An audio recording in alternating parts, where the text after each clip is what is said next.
probably detect this past week, as I've tried to exclude the community from the bug that evidently ran through our household, armed with Kleenexes, cough drops, and ibuprofen, I went in search of a way out. Certainly not outside on these first supremely cold days of the year, but outside mentally, imaginatively, by way of mind, you might say. Yes, you guessed it, I turned on my little laptop.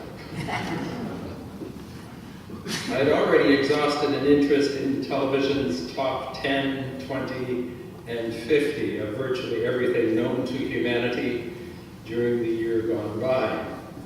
What television people are responsible for approving and rating the worst catastrophes of the past year? It would seem that we are a rather callous, numerically obsessed culture.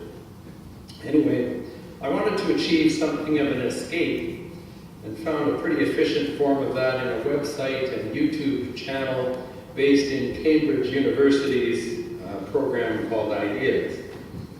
And there I visited for a while, surveying everything from notions on why we should take risks in life or take things more cautiously, to why we ought not to eat most of the plants on Earth, or at least parts of them, many of them being lethally poisonous. I had no idea there are such nasty things out there.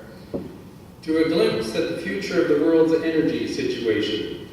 Did you know that the average person in Britain uses about as much energy in a day as 120 light bulbs burning all day long? I suspect in Canada it's probably more like 150 in this cold climate. But the thing that got me all charged up was the university's reflection on Cambridge's part or involvement in sending a satellite into space to photograph the Milky Way from a perspective and with a capacity never ever before realized by the modern world.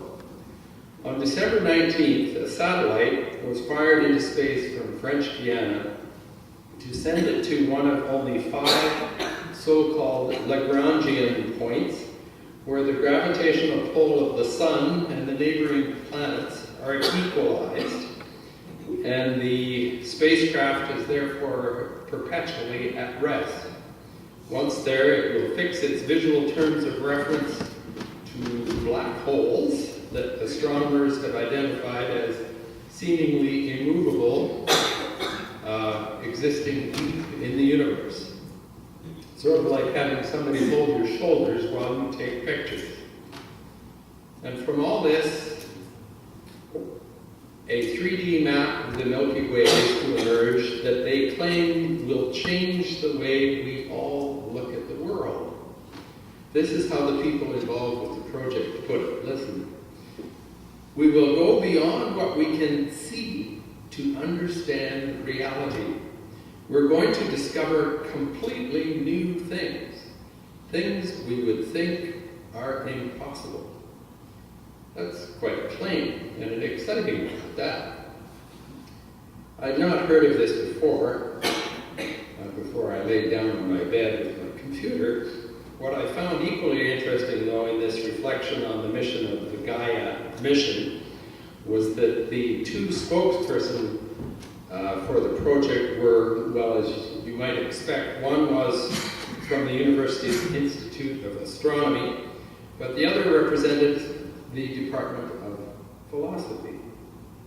That's very revealing, as clearly they view this not just as another expensive science-based astronomical project, but as something that can change the way human beings will look at and live within and think about the world.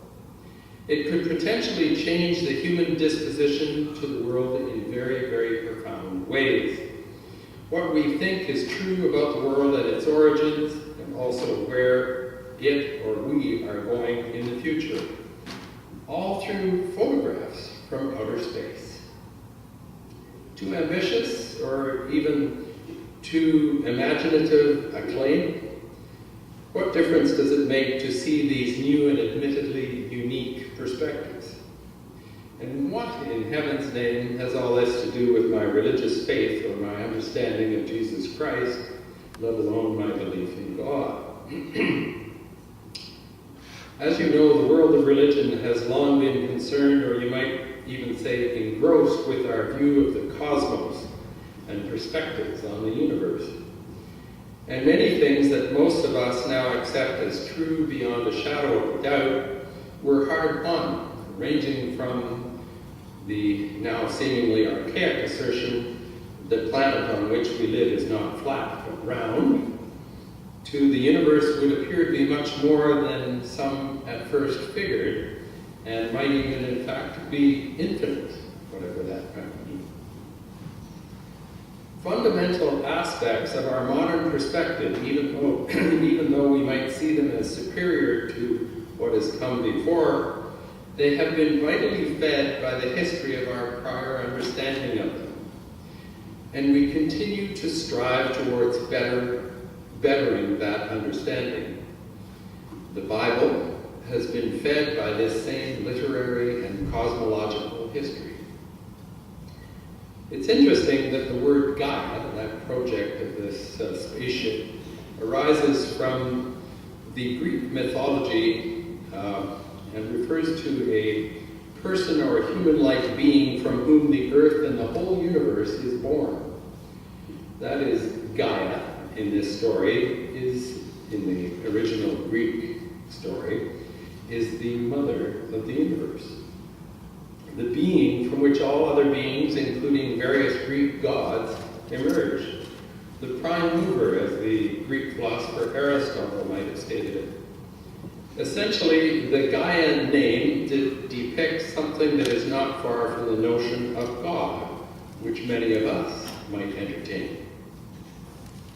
It would seem that these scientists and philosophers and cosmologists and many others involved with this mission have a whole lot of confidence in what this spaceship Gaia is going to deliver.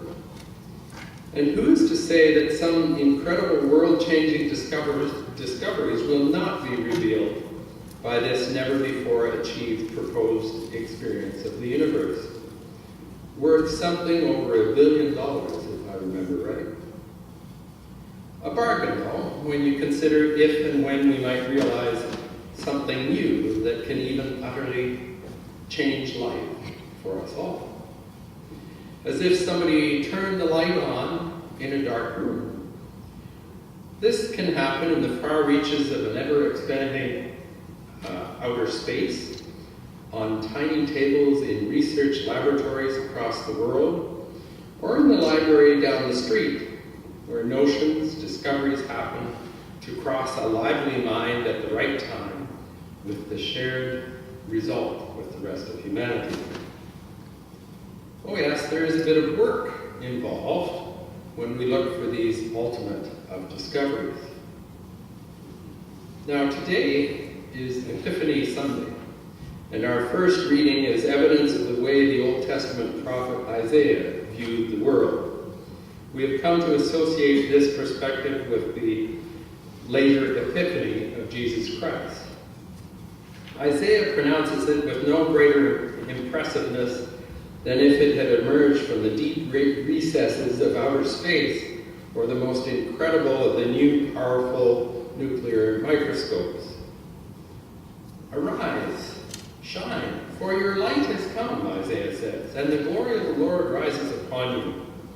See, darkness covers the earth, and thick darkness is over the peoples. But the Lord rises upon you, and his glory appears over you.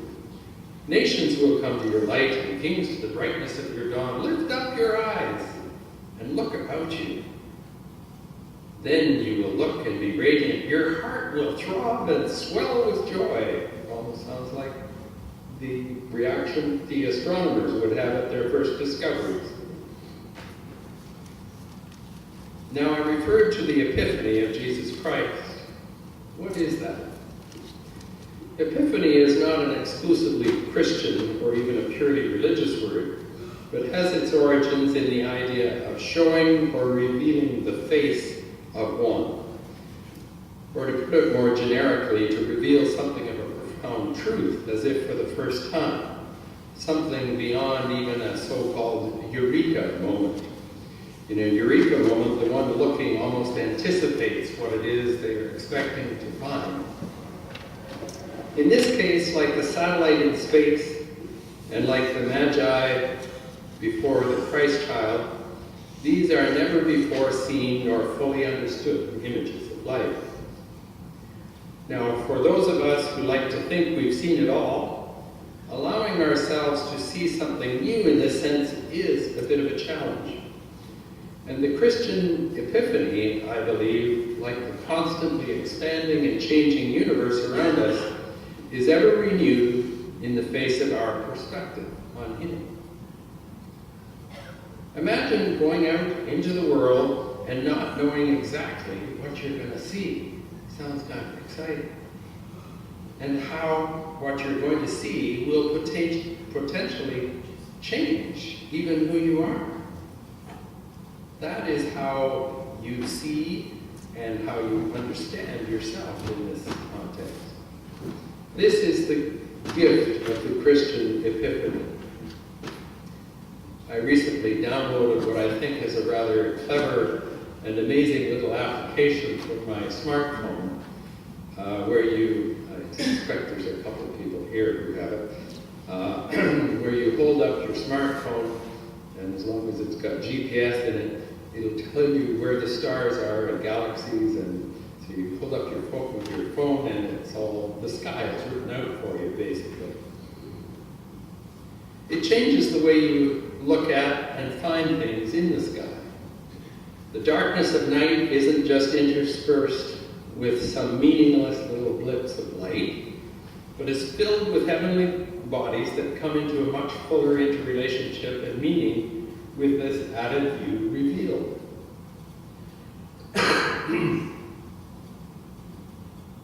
All of the great religions of the world have their so-called cosmology, how they understand the universe and our place within it. But the Christian cosmology is different. It is interesting, the Greek origin of the word cosmos relates perhaps surprisingly to us who look out at the world as though it's a chaotic mess. The origin of cosmos has more to do with the idea of order, of being prepared or predisposed or established, being decked out or even dressed as if in an adorning, beautiful way. Thus, people like the famous mathematician Pythagoras looked up at the sky as though the sky were a beautiful woman. It was a beauty to be beheld. That was the ancient Greek cosmology. Now, the later Christian cosmology goes beyond what may to some seem to be a fable-like story of a star in the east shining over the place of Christ's birth, where magi, shepherds, and who knows all humbly gathered at that stable. This was that special point in the midst of time and this vast universe wherein the one who was to change the way we would look at the world was to be beheld, one born of a force that we could not preconceive, much less contain. A mysterious yet revelatory spirit that is not just way out there in the universe, but much closer than we know. The spirit within and the spirit without. I like the way the Apostle Paul put it in his letter to the Ephesians in our reading. Surely you have heard about the administration of God's grace that was given to me for you. That is the mystery made known to me by revelation. His intent was that now, through the church, the manifold wisdom of God should be made known to the rulers and authorities in the heavenly realms, according to his eternal purpose, which he accomplished in Christ Jesus our Lord. In him and through faith in him, we may approach God with freedom and confidence. What is the line in that well-known Christmas carol we reflected upon last week? We beheld, it is no fable. like the glorious adornments of the wondrous universe above and all that is around and even within us, down to our nuclear microscopic marvels, the reality and workings of a loving and understanding spirit, like no other born of Jesus Christ, the Prince of Peace. Now there's a light, a real person who will guide us through the blackest holes of realities we face. How could we not feel compelled but to share him with others? This is who we celebrate at this feast of the Epiphany, the one who makes everything wonderfully different. Happy New Year. Amen. Our offering will now be made.